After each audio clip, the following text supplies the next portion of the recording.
Hello students, हम लोग 9 class का चैप्टर 4 स्ट्रक्चर ऑफ एटम देख रहे थे, जिसमें हमने पीछे देखा था एक एक्सपेरिमेंट जिसमें कि थॉमसन ने एक एक्सपेरिमेंट के बेस पे अपना एक प्रोपोजिशन दिया था, जिसमें खोजा गया था कि हमारा पॉजिटिवली चार्ज स्फीयर होगा, इलेक्ट्रॉन कैसे हो गया। तो एटम की संरचना के बारे में उन्होंने बताया था।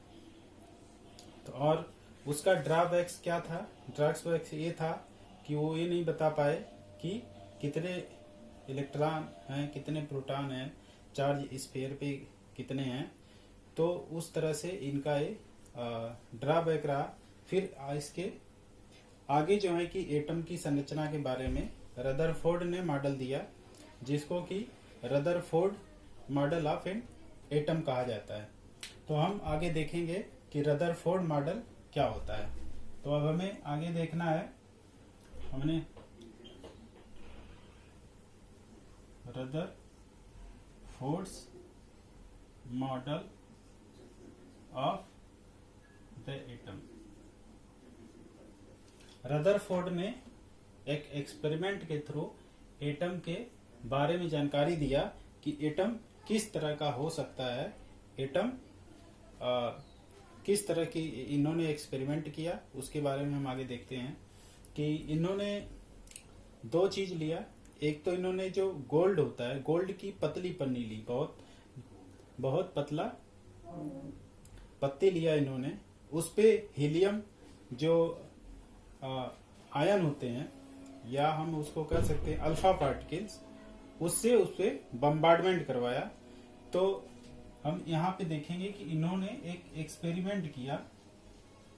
एक्सपेरिमेंट के बेस पे इन्होंने पहले अपना कुछ एक्सपेरिमेंट का रिजल्ट देखा। रिजल्ट के बेस पे इन्होंने कुछ कंक्लूजन निकाले। कंक्लूजन के बाद इन्होंने अपना प्रपोजिशन दिया कि हमारा न्यूक्लियर मॉडल इस तरह का होगा। तो आइए देखते हैं इन्होंने क्या किया। एक्सपेरिमेंट में क्या लिया इन्होंने? दो चीज लिया। एक तो गोल्ड की पतली पन्नी लिया इन्होंने, ये लिया। एक क्या है? गोल्ड थिन प्लेट है।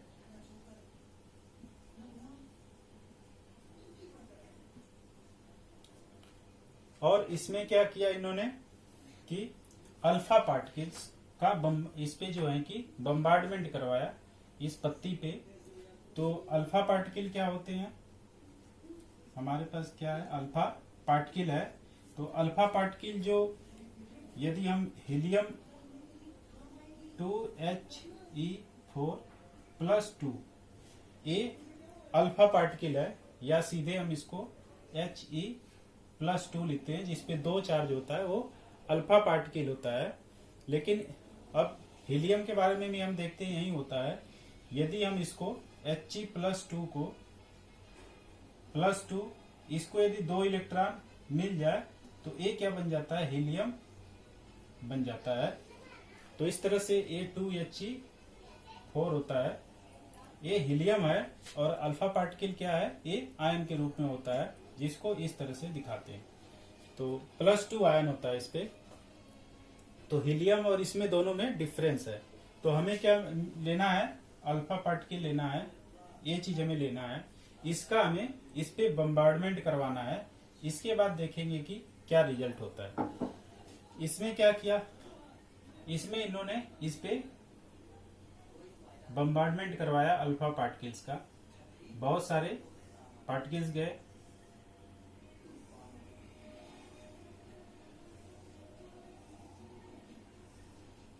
तो इस तरह से इन्होंने, ये पार्टिकल्स है, रेज पार्टिकल्स है, इस तरह से इस पे बम्बार्डमेंट करवाया। तो इन्होंने देखा कि क्या हुआ कि बहुत सारे जो अल्फा पार्टिकल है, जो अल्फा रे है, अल्फा पार्टिकल्स है, अल्फा पार्टिकल या He+2, इस पे बम्बार्डमेंट करवाया तो इन्होंने देखा कि बहुत सारी जो रेज है, ये क्या निकल गई? पार्टिकल्स ये स्ट्रेट थ्रो निकल गए बाहर। ए भी मान लेते हैं क्या निकल गया, दूसरा वाला भी स्ट्रेट थ्रू निकल गया बाहर। तीसरा वाला क्या हुआ कि ये कुछ एंगल पे वापस चला आया, ऐसे निकल आया। फिर इसके बाद चौथा वाला क्या हुआ कि कुछ टकराया यहां से गया और यहीं से वापस आ गया। इसी तरह से कुछ और बाहर निकल गए, और क्या किए, कुछ ऐसे गए और वापस चले आए। कुछ क्या किए, इन्होंने देखा कि इस स्मॉल एंगल से, इसको ले लेते हैं क्या, स्मॉल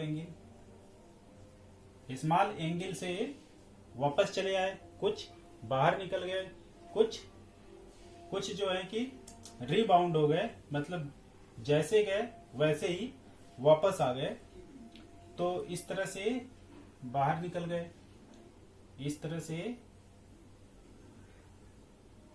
यहां से गए, यहां से रिफ्लेक्ट हो गए कुछ एंगल पे, इसी तरह बाहर निकल गए, इसी तरह कुछ एंगल पे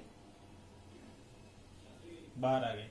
तो इन्होंने देखा कि जो एक गोल्ड प्लेट थी, पतली पन्नी थी, बहुत पतली प्लेट थी, इस पे जब इन्होंने अल्फा पार्टिकल्स का बम्बार्डमेंट करवाया तो इसमें क्या हुआ, ये सारे इनको एक्सपेरिमेंट में रिजल्ट निकले।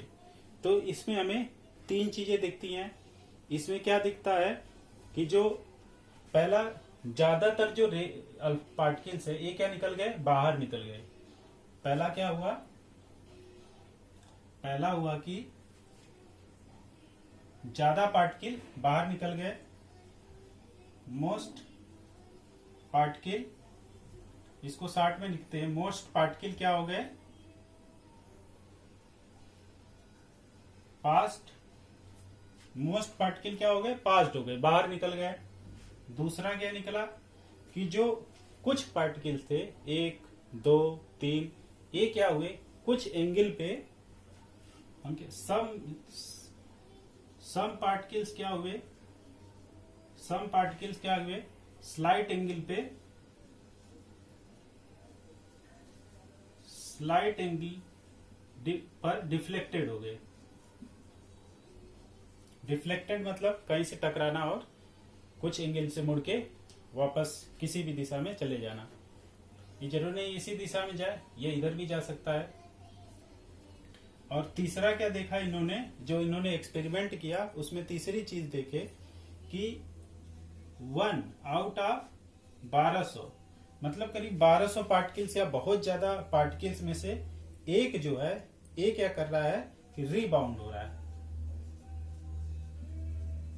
रीबाउंड का मतलब बाउंस बैक, जा रहा है वापस आ जा रहा है, जा रहा है वापस आ जा रहा है। तो इसमें इन्होंने तीन एक्सपेरिमेंट में तीनों ने तीन चीजें देखी। तीन चीजें कौन कौन सी देखी कि ज्यादातर पार्टिकल पास्ट हो जाते हैं आगे की तरफ, कुछ पार्टिकल जो है कि स्लाइटली एंगल पे डिफ्लेक्ट हो जाते हैं, परिवर्तित हो जाते हैं, कुछ जो है बहुत कम, बहुत ज्यादा 1200 में से एक, मतलब बहुत कम क्या करते हैं, वेरी फ्यू रीबाउंड हो जाते हैं, इसका मतलब बाउंस बैक हो जाते हैं। अब हम इसमें देखते हैं कि इन्हीं तीन चीजों से इन्होंने जो तीन एक्सपेरिमेंट में पाया, इसको हटा देते हैं। इन्होंने जो तीन चीजें एक्सपेरिमेंट में पाई, इसी के बेस पे इन्होंने तीन तरह के कंक्लूजन निकाला। इन्होंने, ये क्या था, एक्सपेरिमेंट के रिजल्ट थे। इसी रिजल्ट के बेस पे इन्होंने क्या निकाला, यहाँ पे कंक्लूजन निकाला, क्या क्या हो सकता है। कंक्लूजन निकाला कि इन्होंने क्या क्या हो सकता है। तो मोस्ट पार्टिकल बाहर चले गए, इसका मतलब इसके बेस पे जो कंक्लूजन निकला पहला ये हुआ कि इनको ऐसा लगा कि जैसे कि जो अल्फा पार्टिकल है जो यहाँ पे बनाते हैं, ये जो मान लेते हैं सोने की ये पन्नी है, इसमें एटम्स हैं, इस तरह से एटम्स हैं। तो इसमें ज्यादातर क्या हो रहे हैं, बाहर निकल जा रहे हैं। इसका मतलब कि इसका कंक्लूजन ये निकला कि ए क्या है, इसमें स्पेस है, जो ज्यादा पार्टिकल बाहर निकल जाए इसका मतलब इसमें ज्यादातर स्पेस है। तो इसमें पहला निकला कि जो मोस्ट ऑफ द स्पेस है एटम में, इन एटम, ये क्या है, खाली है, इम्पटी है। इससे ये ज्यादातर बाहर चले गए, इसका मतलब ज्यादातर मतलब यहां से निकल गए, यहां से निकल गए, यहां से निकल गए, कि इसका मतलब हमें एटम में जो चीज दिखा वो दिखा कि ज्यादातर स्पेस क्या है, क्योंकि ये बाहर चले जा रहे हैं, इसलिए ज्यादातर स्पेस क्या हमारा इम्पटी है। इसके बाद दूसरे रिजल्ट के बेस पे इन्होंने दूसरा कंक्लूजन निकाला कि कुछ पार्टिकल जो है कुछ एंगल पे वापस चले आ रहे हैं। इसका मतलब ये हुआ कि जो कुछ पार्टिकल डिफ्लेक्ट हो रहे हैं, इसका मतलब कि जो एटम का पॉजिटिव चार्ज है वो क्या कर रहा है, क्योंकि अल्फा पार्टिकल क्या है, पॉजिटिव है, और ये कुछ जो है यहां से क्या कर रहे हैं कि डिफ्लेक्ट हो रहे हैं, यहां से गए, मान लो ये यहां तक न्यूक्लियस है, यहां से गए कोने पे पड़े, यहां डिफ्लेक्ट हो गए। इसका मतलब कि ये पॉजिटिव है और जो इसका न्यूक्लियस है ये भी पॉजिटिव होगा। ये पॉजिटिव है, पॉजिटिव को हम इस पे भेज रहे हैं तो पॉजिटिव से टकराएगा और वापस चला आएगा। इसका मतलब कि जो सम पार्टिकल्स थे वो कुछ स्लाइट एंगल पे डिफ्लेक्टेड हो गए। इसका मतलब कि ये जो पॉजिटिव है, पॉजिटिव जो न्यूक्लियस है, इसका अंदर का जो पार्ट है वो क्या है, बहुत कम स्पेस में है। दूसरा इन्होंने कंक्लूजन क्या निकाला इसके बेस पे कि जो एटम का पॉजिटिव चार्ज है, क्योंकि पॉजिटिव पॉजिटिव टकरा के वापस आएगा, तो एटम का जो पॉजिटिव प्लेस है वो क्या है, बहुत कम जगह में है। प्लेस क्या है, वेरी लेस स्पेस, कि जो एटम का जो पॉजिटिव प्लेस है वो बहुत कम स्पेस में है, बहुत कम जगह में है। ये दूसरा इनके रिजल्ट के बेस पे इन्होंने दूसरा कंक्लूजन निकाला। तीसरा कंक्लूजन क्या निकाला इन्होंने कि बहुत कम रीबाउंड हो रहे हैं, बाउंस बैक हो जा रहे हैं, मतलब वेरी फ्यू क्या हो रहे हैं, रीबाउंड हो रहे हैं। ये क्या इंडिकेट करेंगे कि प्लस चार्ज और जो मास है एटम का वो क्या है, बहुत ज्यादा कंसंट्रेटेड है in a small volume within the atom. इसका मतलब कि ये जो अब यहाँ पे जैसे हम एक चीज ले लें, यहाँ पे इसको बाहर निकाल लें, तो ये एटम है हमारा, ये हमारा न्यूक्लियस है। अब यहाँ से बहुत सारे स्लाइड कुछ जो है कि एकदम सीधे टकरा रहे हैं और वे वापस लौट जा रहे हैं। ये कुछ स्लाइड एंगल पे वापस आ रहे हैं, कुछ सीधे रीबाउंड कर रहे हैं, बाउंस बैक हो जा रहे हैं सीधे टकरा के वापस आ जा रहे हैं। इसका मतलब कि जो मास है, जो न्यूक्लियस का मास है वो क्या है, बहुत ज्यादा कंसंट्रेटेड है। मतलब मास ऑफ एटम, जो एटम का मास है वो क्या है, mass of atom is fixed in a very less या वेरी स्मॉल वॉल्यूम।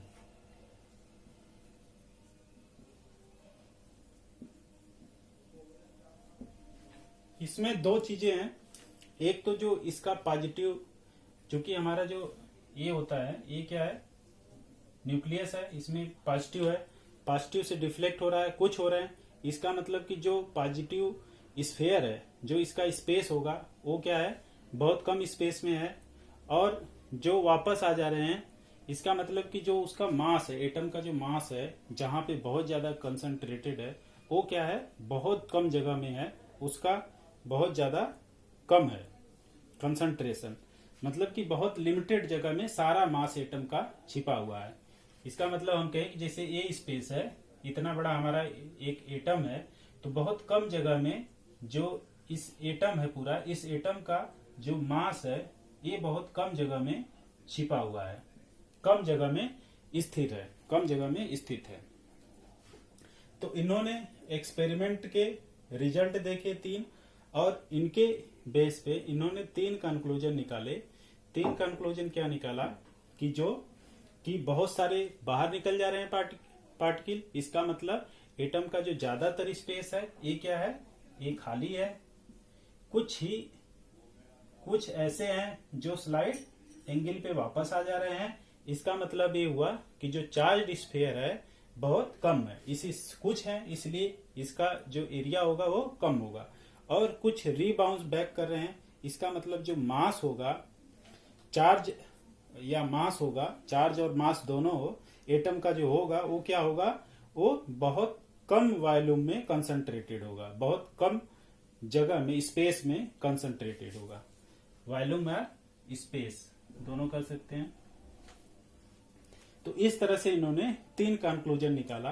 अब 3 कंक्लूजन के बेस पे इन्होंने अपना क्या दिया, थियरी दिया, जिसको हम बोलेंगे कि क्या है, प्रोपोजिशन है। इन्होंने अपना क्या थियरी दिया, ये रिजल्ट थे, रिजल्ट के बेस पे कंक्लूजन, और कंक्लूजन के बेस पे हम यहाँ क्या देखेंगे, उन्होंने क्या प्रोपोजिशन दिया, क्या थियरी दिया। अब यहाँ पे हम क्या देखेंगे, प्रोपोजिशन, यानी कि ये यही जो प्रपोजिशन होगा यही रदरफोर्ड की एटम के मॉडल के लिए यही थ्योरी होगी। तो इन्होंने क्या दिया, न्यूक्लियर मॉडल दिया कि कैसा होगा, कि तो इन्होंने पहले बताया कि 3 चीजें हैं, यही 3 चीजों को हम इनके प्रपोजिशन में डाल देंगे। तो इन्होंने जो पहली चीज दिया, इन्होंने पहला चीज बताया कि हम पहले इसी से लेके चलेंगे तो आसानी समझ में आएगा। ये मान लेते हैं छोटा जगह है जहां से पार्टिकल टकरा के स्लाइट एंगल पे आ रहे हैं या तो सीधे बाउंस बैक कर जा रहे हैं। तो इसमें कि इन्होंने बताया ये सारे रिजल्ट के बेस पे कि एटम में कहीं ना कहीं पॉजिटिव जगह है। क्यों? क्योंकि पॉजिटिव से टकरा के ही वापस आएगा, इसलिए एटम में कहीं ना कहीं ऐसा जगह है जहां पे पॉजिटिव है, पॉजिटिव चार्ज है। इन्होंने क्या हुआ कि एटम में कहीं ना कहीं पे पॉजिटिव चार्ज सेंटर है, एटम में कहीं ना कहीं पे पॉजिटिव चार्ज सेंटर है। इसके बेस पे बताया कि इम्पटी है, इसके जो वापस आ रहा है। इन तीनों के बेस पे इन्होंने प्रपोजिशन दिया, तीनों के बेस पे कि एटम में कहीं ना कहीं पॉजिटिव चीज है, जो क्योंकि इससे टकरा करके वापस आ रहा है, पॉजिटिव अल्फा पार्टिकल है वो वापस आ रहा है, तो कहीं ना कहीं इसमें पॉजिटिव चार्ज सेंटर है जिसको कि हम न्यूक्लियस बोलेंगे। और वो क्या होगा, पॉजिटिव चार्ज सेंटर है जिसे इन्होंने क्या नाम दिया, जिसे न्यूक्लियस बोला। इन्होंने कहा कि ये न्यूक्लियस है। और इसके बाद जो मास होगा, जो सारा पूरे एटम का जो मास होगा, ऑल मास ऑफ एटम इसी न्यूक्लियस में होगा, इसी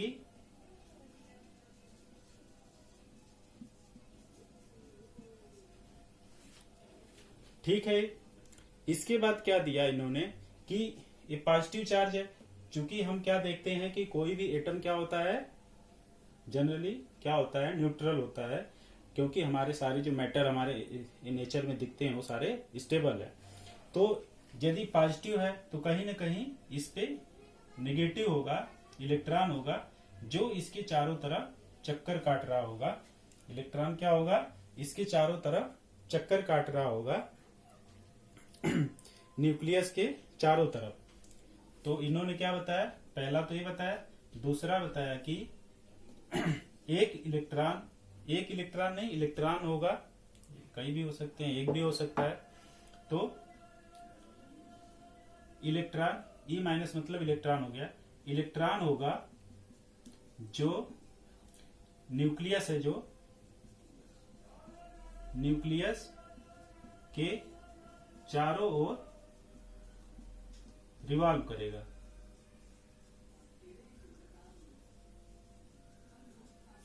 तो ए हो गया कि ये रिवॉल्व करेगा revolve in circular path.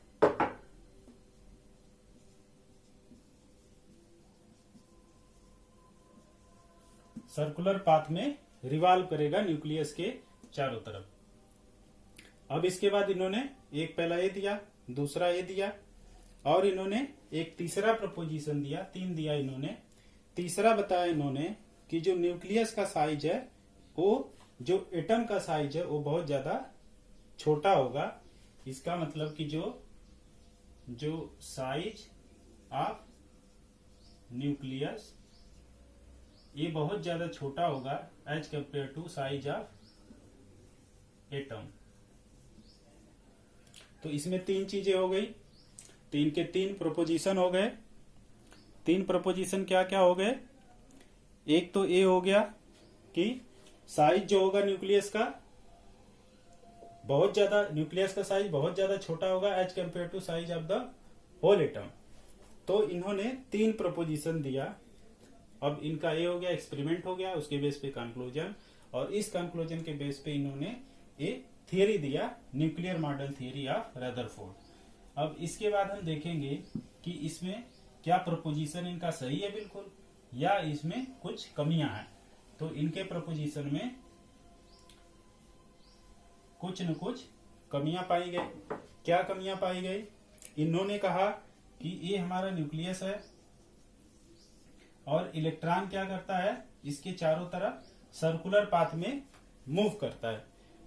Circular path में मूव करेगा। क्या कहा इन्होंने? Electron revolves in circular path. Circular path में जब भी कोई भी चीज मूव करेगा, इसका मतलब होगा कि उसमें क्या होगा, एक्सेलरेशन होगा। ठीक है, एक्सेलरेशन, और एक्सेलरेशन के कारण क्या होगा, इलेक्ट्रॉन विल रेडिएट एनर्जी। जब इलेक्ट्रॉन एनर्जी रेडिएट करेगा, इसका मतलब ये होगा कि ये क्या करेगा, एक ऐसा टाइम आएगा कि इसकी एनर्जी सारी खत्म हो जाएगी और ये क्या करेगा, इलेक्ट्रॉन न्यूक्लियस में गिर जाएगा। Electron will lose energy and will collapse in the nucleus. और ये न्यूक्लियस में गिर जाएगा, खत्म हो जाएगा। इसका मतलब अनस्टेबल हो जाएगा, अनस्टेबल एटम। इसका मतलब एटम इज अनस्टेबल एटम मिलेगा मुझे, और अनस्टेबल एटम का मतलब हमारा क्या हो जाएगा, अनस्टेबल मैटर। लेकिन हम क्या देखते हैं, हमारा मैटर क्या है, जैसे जो भी मैटर हमारे पास है, डस्टर है, जो भी है, ब्लैक बोर्ड है, चाक है, या लिखने की चीजें हैं, ये सारी की सारी चीजें क्या है, स्टेबल मिलती हैं। इस आधार पे रदरफोर्ड मॉडल के एक बैकड्रॉप थे। तो इनका मॉडल पूरी तरह से करेक्ट नहीं हुआ, लेकिन फिर भी इन्होंने एटम के बारे में हमें काफी जानकारियां उपलब्ध करा दी। इसके बाद हम देखेंगे कि इसी ड्रॉबैक के कारण फिर बाद में बोर का मॉडल आता है एटम का, वो बताते हैं कि कैसे इसको रिमूव किया जाए। ये जो बैक ड्रा है, ये क्या है, बैक ड्रा है, मतलब गलती है रदरफोर्ड के मॉडल में उन्होंने जो बताया था। उसके बाद हम बोर का मॉडल देखेंगे। तो अभी यहीं तक देखते हैं इसमें, फिर थैंक यू।